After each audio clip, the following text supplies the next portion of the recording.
Olá pessoal, meu nome é Guto Garcia, sou professor doutor da UFRJ e gostaria de compartilhar com vocês uma palestra que eu montei chamada Inteligência se Aprende.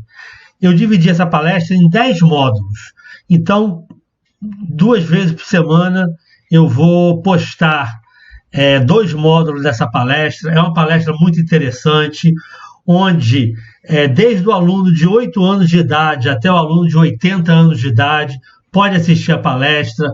Eu falo sobre o ciclo de aprendizagem do aluno, eu falo sobre a história da educação, rapidamente sobre a história da educação, eu falo sobre as maneiras diferentes que o aluno possa estudar em casa, maneiras do professor ensinar, eu falo sobre os diferentes tipos de inteligência, como funciona o nosso cérebro.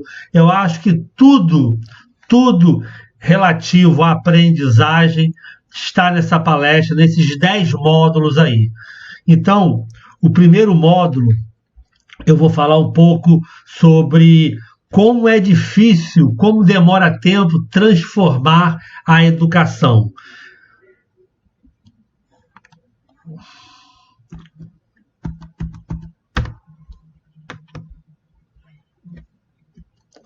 Então, esse é o primeiro módulo. Olha só, olha um carro de 1920 e um carro de 2020, pessoal.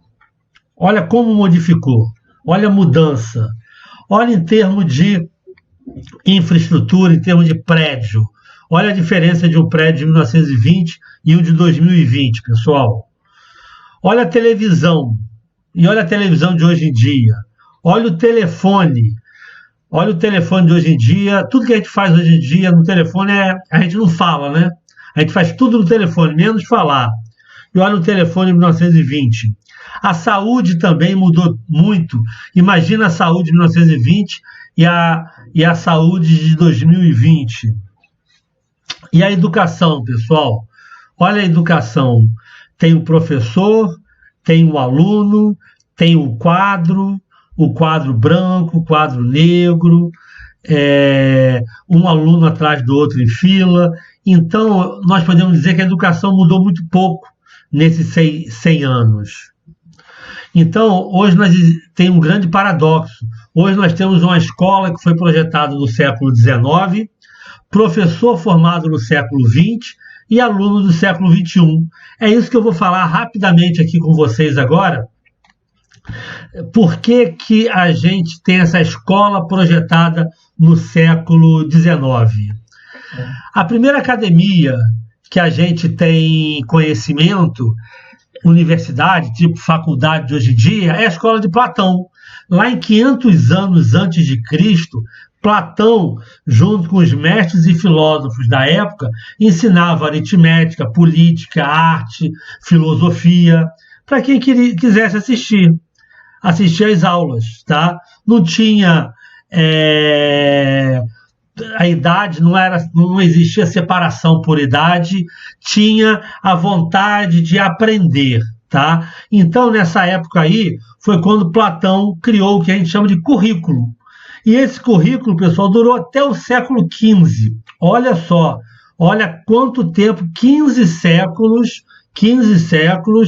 e as pessoas utilizavam o currículo que foi lá planejado, projetado por Platão, a filosofia, né? Na Idade Moderna, ali entre o século XV e o século XVIII, surgiu um movimento que eles chamavam de enciclopedismo, onde começou a organização através de disciplinas. As disciplinas que a gente conhece hoje em dia, matemática, física, química, biologia, história, geografia, começou essa filosofia do currículo ser dividido nessas disciplinas, foi aí na Idade Moderna.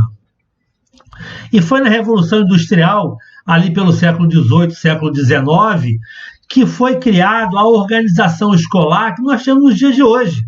Até hoje, nós utilizamos essa organização escolar que foi inspirada nas fábricas da época da Revolução Industrial, agrupando os alunos por idade, um aluno atrás do outro, em carteiras, em fila, essas carteiras em fila. Então, naquele momento, já existia o professor, o aluno, as disciplinas e o currículo, né? A avaliação, a certificação, e nessa época foi agrupado alunos de mesma idade e no formato de fila, isso no século XIX. Por isso, pessoal, que a gente fala que hoje nós temos uma escola que foi projetada no século XIX, com todas as características do século XIX. Professores do século XX, pessoal, nós fomos formados no século passado, onde a escola e o professor tinha o objetivo de passar informação para os alunos. Seria um grande repositório de informações, um grande banco de dados. Só que hoje em dia, nós não podemos pensar só em passar informação. Nós temos que ensinar habilidade aos nossos alunos, porque essas informações nossos alunos têm na palma da mão. O professor tem que ser apenas um transmissor de conteúdo. Ele tem que ser um mediador, ele tem que ser um facilitador, ele tem que ensinar o aluno a como estudar, aprender melhor, buscar as informações, como pesquisar melhor. Então, eu acho que o professor, todo professor, no início do ano, ele tem que tirar uma semana para ensinar o aluno de como estudar a sua disciplina, porque isso é muito importante. Como buscar informação, como pesquisar, se a melhor forma de estudar a disciplina é através de resumo ou é através de fazer muitos exercícios. Então, isso é muito importante hoje em dia, passar habilidades para o aluno e não só o conteúdo. Olha o que Einstein falava no início do século passado, pessoal. Eu nunca ensino aos meus alunos, apenas tento criar condições para que eles possam aprender sozinhos. Então, pessoal, esse é exatamente o nosso tema no módulo 2. O módulo 2, nós vamos falar sobre o ciclo de aprendizagem, que é o entender, aprender e o fixar, que Einstein já tinha essa filosofia quando ele dava aula. Então, pessoal, hoje em dia a escola e o professor tem que ter um cuidado muito especial pelo lado socioemocional do aluno. Nós temos que formar seres humanos. Nós temos que fazer esse desenvolvimento pessoal, esse desenvolvimento emocional dos nossos alunos. Isso é muito importante hoje em dia. E o que nós temos que mudar? Duas coisas. A forma que o professor ensina e a forma que o aluno aprende. Nós vamos ter um módulo, se eu não me engano é o módulo 4, onde eu vou dar 30 técnicas para que o aluno possa aprender, tá? Dicas de como estudar em casa. Então, lá no módulo 4, eu vou mostrar 30 dicas para que o aluno possa aprender melhor o que ele entendeu em sala de aula. E hoje em dia, existem, até mesmo antes da pandemia, várias metodologias que já estavam sendo utilizadas pelos professores. E eu acho que agora, após a pandemia, essas formas novas de estudar vão estar cada vez mais sendo utilizadas. Por exemplo, o microlearning. São vídeos de 3 a 5 minutos, vídeos pequenos, objetivos, onde o professor passa rapidamente o conteúdo, o resumo do conteúdo de sua disciplina. Hoje, cada um tem muito pouco tempo, então o professor tem que ser muito objetivo. E esse ensino híbrido também vai ser muito importante. E eu acho que todo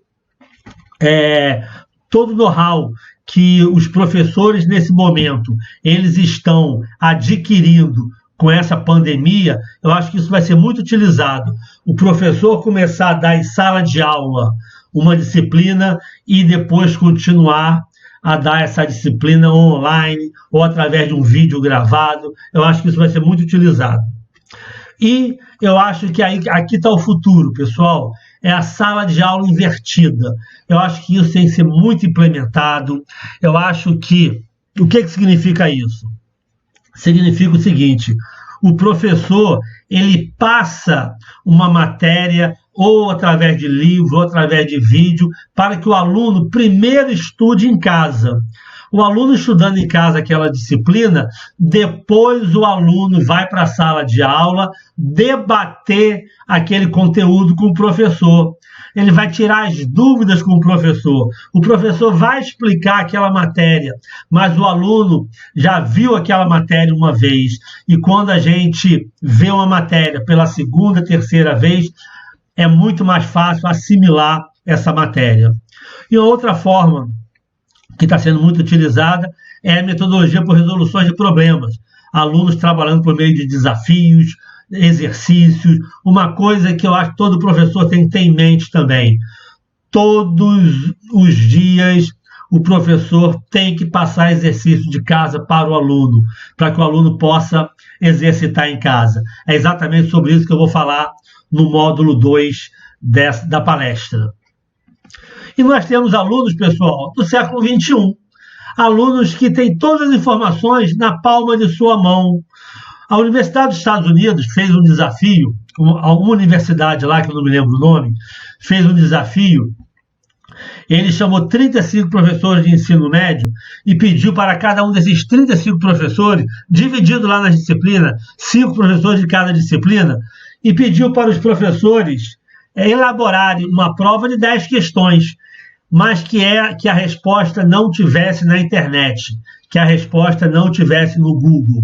Pessoal, 35 professores, foram 350 questões. Somente 27 questões não tiveram a resposta no Google.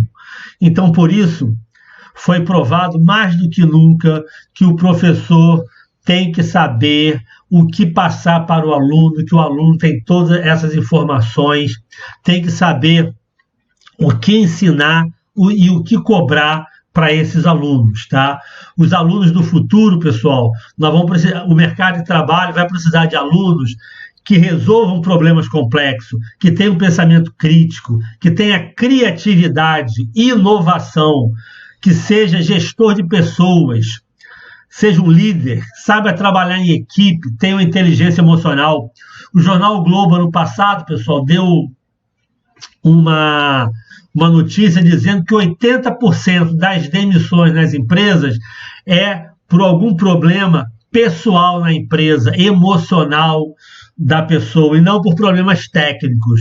Isso, daqui para frente, vai ser cada vez mais importante. Alunos que tenham tomada de decisões, fazer negociação. Então, esse é o nosso aluno que nós vamos precisar para o futuro. Porque nós estamos entrando, pessoal, que eu vou falar daqui a pouco, na era da sabedoria, onde a habilidade técnica é muito importante e aprender é aprender para sempre. Pessoal, hoje em dia, os nossos adolescentes aí, com certeza eles vão viver 110, 120 anos. Eu não tenho dúvida disso. E durante a vida deles, eles vão ter várias carreiras. Eles podem se formar em medicina, trabalhar durante 30 anos, depois fazer direito, trabalhar 20 anos, depois fazer engenharia, depois fazer pedagogia. Então, esse aluno hoje em dia, durante a carreira dele, ele tem que ter várias habilidades. E tem uma pesquisa também que diz que 60% das pessoas no futuro vão ser empreendedoras, em diferentes campos, mas a grande profissão do futuro é o empreendedorismo, tá? E algo interessante também que fala que o analfabeto do século XXI é aquele que não sabe aprender, desaprender e reaprender. Com essa grande movimentação que existe no mundo, essa grande globalização, nós temos que ter em mente que reaprender algo diferente, aprender algo diferente, reaprender vai ser algo muito importante. Só para a gente entender a era que nós estamos vivendo hoje, vamos fazer um resumo aí. Você lembra aí do ciclo do pau-brasil, lá no descobrimento do Brasil em 1500, depois teve o ciclo da cana-de-açúcar, o ciclo da mineração com ouro, o ciclo do algodão, ciclo do café, teve o ciclo da borracha antes da primeira Revolução Industrial, né? E entre 1760 e 1850 veio a primeira Revolução Industrial, lá que os trabalhos artesanais começaram a ser produzidos em fábricas. Então, foi lá que teve a primeira grande Revolução Industrial. Depois tivemos a segunda Revolução Industrial, onde surgiu as indústrias de petróleo, as ferrovias. Então, a segunda Revolução Industrial. Agora, onde eu queria chegar? Eu queria chegar exatamente aqui, na terceira Revolução Industrial, que é chamada Era Digital, e a quarta Revolução Industrial, que é chamada a Era da Inteligência. Aqui que eu queria focar nessas duas eras, são as eras que nós vivemos. Então, a terceira Revolução Industrial é dividida na Era Digital, com o surgimento dos computadores, do hardware, do software, que vai de 45 a 80. Transformação de tudo que era analógico para digital. A gente chama essa era digital. E a partir da década de 90, com a internet, veio a era da informação. Então, na década de 90, aí, tivemos a era da informação, onde nós tínhamos muita informação, mas foi verificado que ficava pouco conhecimento para as pessoas. Então, nos anos 2000, aí, no início do ano 2000, entramos na quarta Revolução Industrial, chamada a Era do Conhecimento, onde não adiantava nada ter muita informação. O objetivo era que nós tivéssemos mais conhecimento. Então, nós começamos a fazer programas de filtragem, filtrar essa grande informação, entramos nessa era, e de 10 em 10 anos, as eras, hoje em dia, está sendo, tudo muda. De 2010 a 2019, entramos na era da inteligência, onde a inteligência artificial ela começou a ser muito forte, tá? Eu fiz meu mestrado aqui em 96, meu mestrado em 96 de inteligência artificial, mestrado e doutorado. E eu pude estudar ali na década de 90, no início dos anos 2000, os 4 pilares da inteligência artificial, que é a rede neural, que é o principal, que são a lógica fuzzy, os algoritmos genéticos e a própria inteligência artificial, que a gente chama, que são os sistemas especialistas. Então, mas só agora, ali pelos anos 2005, a partir de 2005, 2010, que a inteligência artificial começou a ganhar um vulto muito grande nas empresas, em todos os locais, está facilitando muito a vida. Vocês utilizam inteligência artificial em todos os momentos. Quando vocês vão na Netflix, tem um programa de inteligência artificial ali que começa a te oferecer novos filmes. No carro, quando você liga o seu GPS, o Waze lá, tem a inteligência artificial através de redes neurais, através de satélite. Quando você coloca biometria para passar em alguma catraca, é um programa de inteligência artificial de rede neural para analisar se você a sua biometria. Então, hoje em dia, no dia a dia, e as pessoas não sabem que está sendo utilizado. E nós estamos saindo da era da inteligência, pessoal, e entrando na era da sabedoria. A era da sabedoria, com a internet das coisas, com a Big Data, a gente vai começar a colocar em prática toda essa inteligência que nós começamos a modelar nos últimos 10 anos. Então, pessoal, só para vocês terem uma ideia, de 10 em 10 anos muda tudo. Olha essa relação aqui de empresas, a maioria delas, talvez sem contar o e-mail e o Google, há 10 anos atrás praticamente não existiam. E daqui a 10 anos, quase tudo aqui vai ser obsoleto. Olha só como essas empresas, essas startups mudaram a vida do mundo, a vida nossa. O e-mail, por exemplo. O e-mail foi o primeiro, talvez, forma de comunicação entre os computadores em que hoje em dia praticamente todo mundo tem um e-mail. Então nós temos o endereço de casa e o nosso endereço virtual, que é o e-mail. O Google surgiu e o e-mail, e com o surgimento do e-mail, o Correios, a empresa Correio, tiveram vários problemas, tiveram que se readaptar, vamos dizer assim. O Google acabou com as enciclopédias. Hoje em dia não existe mais enciclopédia, porque o Google tem praticamente tudo. O Gmail, que faz parte do Google, talvez seja o e-mail mais conhecido. O YouTube. Hoje o YouTube, pessoal, a nossa criançada, garotada, utiliza mais o YouTube do que a própria TV, do que o próprio rádio. Então, isso aqui é uma empresa só. O Google, o YouTube, o Gmail faz parte de uma empresa que é uma das maiores empresas do mundo. As redes sociais vieram, o Facebook, o Instagram, o WhatsApp, que também faz parte de uma outra empresa que é do Facebook, mas o Instagram e o WhatsApp também faz parte. Mudou muito a forma de fazer comunicação, a forma... Então, inclusive, deixou vários problemas de TV, rádio, inclusive a forma da gente fazer a ligação por telefone. Hoje em dia todo mundo liga para o WhatsApp, interurbano gratuito, tudo via internet. Então, mudou bastante essa forma. Todas essas empresas aqui utilizam por trás programas de inteligência artificial, tá? O Google, por exemplo, quando você faz uma pesquisa lá em alguma coisa, com certeza, meia hora depois, você vai receber uma notícia, uma propaganda de um anunciante lá, porque já entendeu que você gosta por exemplo, de um tênis, e você vai receber lá uma propaganda de algum tênis que faz propaganda no Google. O Netflix, por exemplo, acabou praticamente com as locadoras de DVD, né? A Blockbuster, hoje em dia, todo mundo assiste filme pela o que eles chamam desses streams aí, que o Netflix é o principal. O Spotify também veio a deixar com problema as gravadoras de CD, né? Hoje em dia, praticamente ninguém mais compra CD, todo mundo utiliza o Spotify ou algo do gênero. E também, tanto Netflix como Spotify tem programas de inteligência artificial por trás deles.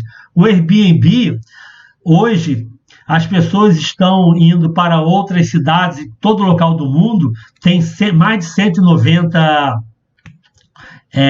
países diferentes, e você aluga um quarto de uma casa, você aluga uma casa, você aluga um apartamento, você aluga um quarto de um hotel através do Airbnb, e algo muito mais barato. Então, é outro mecanismo que está deixando com o problema também os hotéis de todo mundo. O Uber veio para complicar a vida dos taxistas também, né? O Uber, o iFood, que você recebe em casa, e o Uber, inclusive, tem um programa de inteligência artificial muito interessante, utilizando satélite, rede neural, para analisar a melhor rota, o valor da rota. Tudo isso são programas de inteligência artificial. Nada disso existia há 10 anos atrás. Não que a inteligência artificial não existisse há 10 anos atrás. Eu fiz meu mestrado e doutorado em 96, mas começou a se tornar popular dentro das empresas nos últimos 10 anos.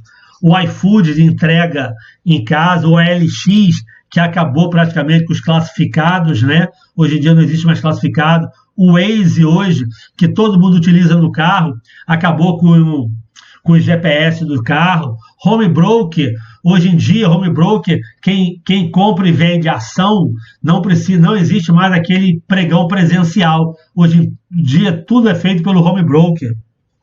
O Tinder, até relacionamento, pessoal, dizem que com o Tinder, 25% da balada diminuiu a quantidade de pessoas em balada, porque as pessoas preferem tentar conseguir um relacionamento via o Tinder.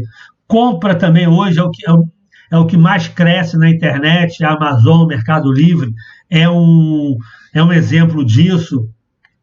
que você faz essa compra e rapidamente recebe a mercadoria em casa. E nesse momento de pandemia, mais do que nunca as pessoas estão utilizando esse mecanismo. Então, pessoal, por incrível que pareça, daqui a 10 anos, nada disso aqui vai funcionar, vai existir praticamente. Tudo vai mudar. Hoje em dia, inclusive no Japão, tem algo, dizem que Uber lá é algo do passado, porque ao invés de a gente contratar a Uber, por exemplo, a gente contrata diretamente o dono do carro. É como se fosse, cada dono do carro teria um CPF, com seu CPF na rede, seria um vértice de uma grande rede e você iria exatamente procurar diretamente essas pessoas sem passar. Então, pessoal, aquilo que eu falei, daqui a 10 anos atrás, praticamente nada disso existia, e daqui a 10 anos quase tudo isso vai deixar de existir também, tá? Em 2029, pra vocês terem uma ideia, pessoal, o computador vai ser tão inteligente como o ser humano. Em 2045, o único computador vai ser mais inteligente que todos nós juntos. Mas não vamos confundir, pessoal, a diferença de inteligência e de consciência. O computador nunca vai ter consciência, que é a capacidade de sentir. O computador vai ter inteligência, que é a capacidade de resolver problemas complexos, mas ele não vai poder sentir nada. Ele não pode se tornar consciente. Então é muito importante deixar claro isso, tá? Então, pessoal, esse aí foi o módulo 1, tá, da palestra. Eu fiz vamos dizer, um histórico sobre a educação, falei das eras, né, que a gente vive hoje em dia. E o próximo módulo é um módulo muito interessante, pessoal. É um módulo que eu vou mostrar cientificamente do ciclo de aprendizagem. Por que você entende a matéria em casa, entende a matéria quando está em sala de aula, aprende a matéria quando está estudando sozinho e fixa quando está dormindo. Esse é um ciclo circadiano que dura 24 horas, que todo aluno deve cumprir, tá? Então, quem quiser me seguir aí no Instagram, é @professor Guto Garcia, tá? Meu muito obrigado e até o módulo 2.